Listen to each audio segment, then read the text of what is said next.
I was tasked with babysitting my neighbor's kid. To this day, I don't know what kind of creature that kid was. Please feed Mohan his dog food, pedigree, at 2 p.m. The packet is in the cupboard and his dog bowl is kept near the kitchen sink. I stared at the WhatsApp message, reading it again and again. My emotions were caught between bemusement and nervousness at the bizarre request. I know what you all are thinking. Just feed the damn dog his kibble. But here are the facts.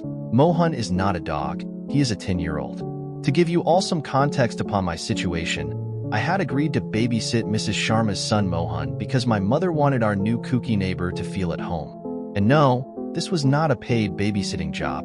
It was just an endeavor to build neighborly relations by my overenthusiastic mother. But as I said just now, Mrs. Sharma was a kooky. I had only observed her twice, but both the moments left quite an impression upon me. The first one happened when I caught her cutting a bar of soap like a carrot upon my mother's chopping board. She had brought a pack of those as gifts when she first came to visit us. A brand new pack of expensive sandal soaps. At that time, I was reading a book from a position where she could not see me, but I could see her on the sofa chatting with my mother. But when my mother went to the terrace to fetch our drying clothes for 10 minutes, I surreptitiously watched her take one of the bars and start dicing it upon the chopping board my mother had just used for slicing radishes. I looked away after 5 minutes, but Mrs. Sharma had clearly left no trace of her actions because when my mother came back, they continued their nonsensical conversations while my mother once again picked up her knife and continued chopping the remaining vegetables. Needless to say, I refused to eat dinner that night and ordered from Zomato. The second incident happened when I caught Mrs. Sharma tasting Pedigree, a popular brand of dog food, when my mother and I were visiting her home. Mrs. Sharma went into her kitchen to pour some drinks and snacks for us while we were waiting in her guest room. At that time, I had a sudden urge to use the washroom. I silently walked past the kitchen, but my eyes happened to glance upon her for a few seconds. And there she was, taking kibbles out of a Pedigree packet and putting them in her mouth.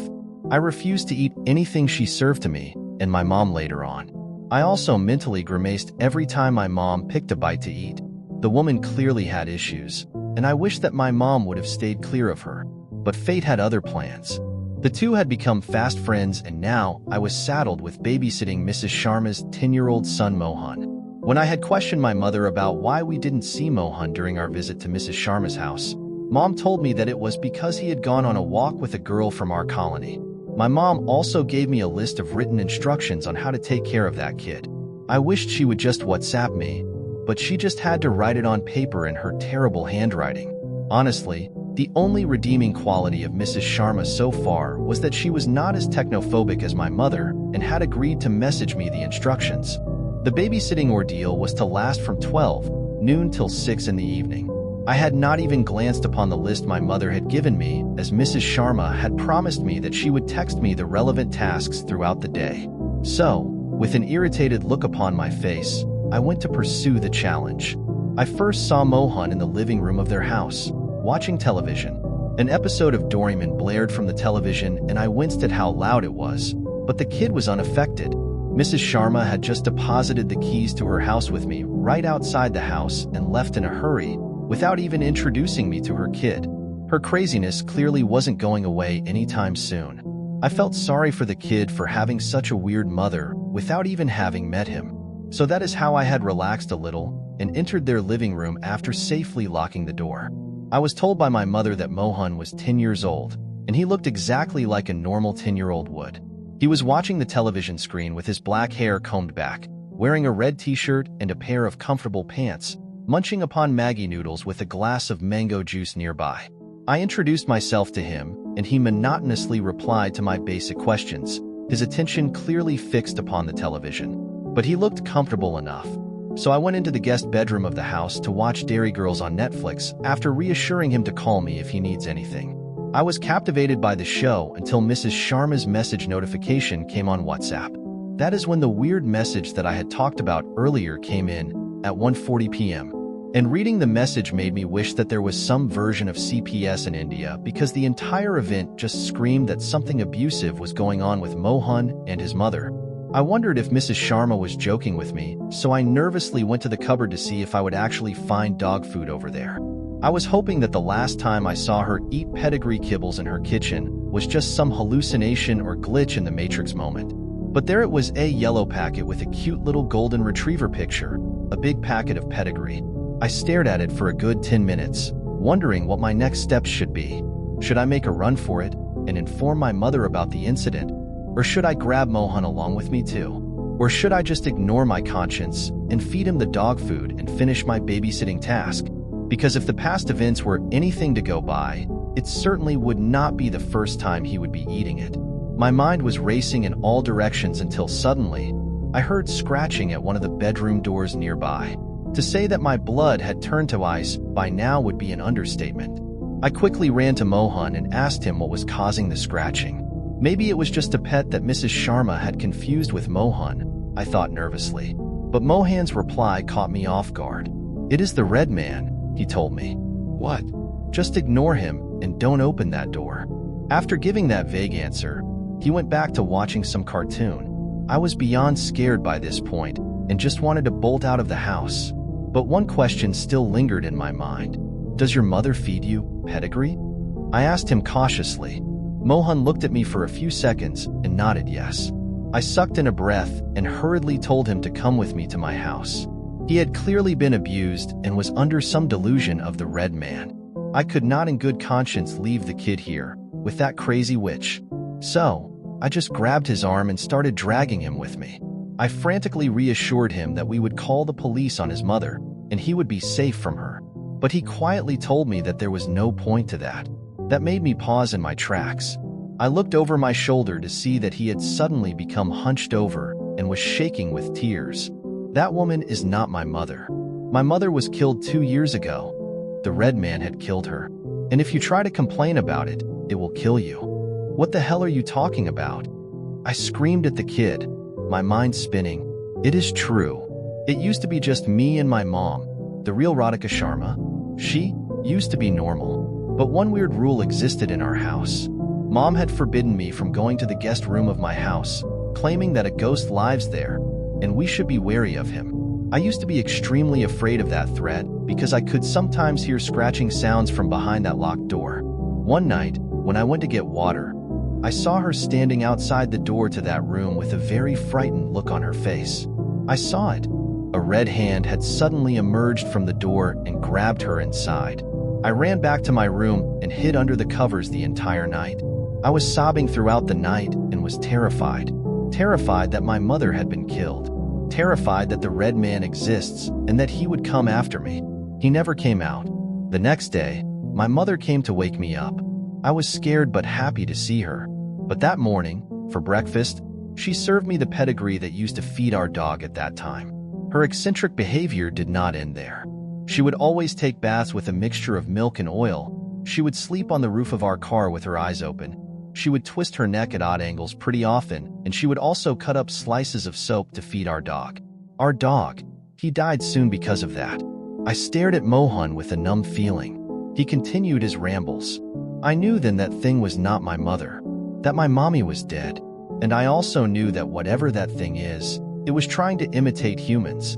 It has gotten rather good at it over 2 years. We moved a lot during that time. It will always chat up the new neighbors, trying to appear more and more normal. I knew it was some weird creature, but I also knew that it was not the red man, because no matter where we moved, there would always be one of our rooms that would be locked and off limits to me, and I could hear scratching behind it. He finally finished his story while sobbing throughout. I just kept on standing there, feeling like an icy hand had gripped my heart. I was not afraid for the kid. I knew he would survive somehow. I was afraid for myself, knowing that I had basically entered a haunted house. Mohan had escaped my grasp and ran upstairs, probably to cry to himself some more. But I knew that if I didn't get out of the house that second, my legs would give out and I would not escape alive. I was about to make a run for it when I heard a tire screech in the background. Mrs. Sharma, or more pointedly, the thing imitating her, was home. I just stood there frozen like a statue when the lock turned. The thing must have had a spare key, of course, and within moments, it opened the door and entered the house with a cheery face. "Hello, dear. How was your day? I am sorry I came home early. The grocery shop I like was closed today, and I was free to come home early. I hope you had fun with Mohan. He is very friendly. The thing grinned at me. I just stared in silence, not a movement out of me. It moved towards the room from where the scratching sounds were coming from, still chatting me up. I hope Mohan ate his food properly. He generally is a good boy, but I had to discipline him for a very long time for him to reach that stage when it comes to food. I watched in silent horror as it came to stand before the door with the scratching sounds, but a confused expression came upon his face. "Dearie, did you not let Mohan out of the room?" "Huh?" The inquisitive expression just escaped my mouth, the first prickle of curiosity coming over me. Without any warning, its hands turned the handle and opened the door. I screamed and tried to make a run for it, until I heard a bark from behind me. I just froze upon the spot, slowly turning my head around. I expected to see a grotesque red figure with a creepy smile coming at me with inhuman speed. Instead, a happy golden retriever ran up to me. I tried to collect my thoughts for a minute. I expected that this was all a show, and both the woman and dog would soon reveal their true, paranormal forms. But nothing of that sort happened. The golden happily continued to hug me, and Mrs. Sharma watched with a worried look on her face. "Did you not feed him, dearie? Mohan must be very hungry now," Mrs. Sharma replied, pointing to the dog. "What are you talking about? Mohan is your son, isn't he?" "I refer to him as my son, but he is not my actual son, dearie. He is a dog." "Why are you asking such a weird question?" "But, were you confused all this time because you thought I had an actual son? I never had a child, and I had never been married. I have only had one companion for 10 years, my beloved Mohan. Let me feed him now. He must be hungry." With that, she walked towards the kitchen. I just excused myself and ran to my home. I ambushed my mother as soon as I saw her.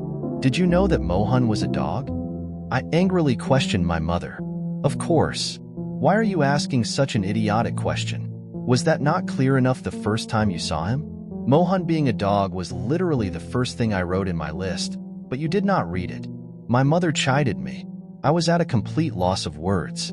If Mohan was a dog, then who the hell was the boy I had talked to? Wanting more answers, I started narrating Mrs. Sharma's past actions to my mother. I told her about Mrs. Sharma's weird soap chopping and pedigree eating behaviors from earlier. I expected her to be shocked at this, but she only laughed. She was chopping the soap because I had asked her to do that, silly. I had wanted to take those pieces of soap to keep them in our potted plants. I had read somewhere that they repel insects and wanted to check for myself. And as far as the pedigree eating is concerned, she did not eat it. She told me that she puts a few pieces in her mouth to encourage Mohan to eat it. She sometimes does it even when he is not there out of absent-mindedness. You may think it is weird, but the tactic has been quite effective so far. With that, my mother started walking towards the dining table, still speaking. "You have really disappointed me this time. I expected you would take better care of Mohan. You are lucky Mrs. Sharma is a sweet lady. She would probably forgive you. Mrs. Sharma had even brought a gift for you for taking care of Mohan." My mother kept on ranting. My mother pointed towards a painting kept on the dining table. But as soon as I saw it, beads of sweat started collecting on my forehead, and I felt like I would faint. Because the painting consisted of a picture of the same boy I had talked to earlier that day. And on the bottom right corner, it was signed as the Red Man. Since then, I have tried to throw out the painting multiple times, but it keeps on showing up in weird places in my house. So, all I am requesting you guys is that, if you ever end up babysitting a kid talking about the Red Man, just call an exorcist.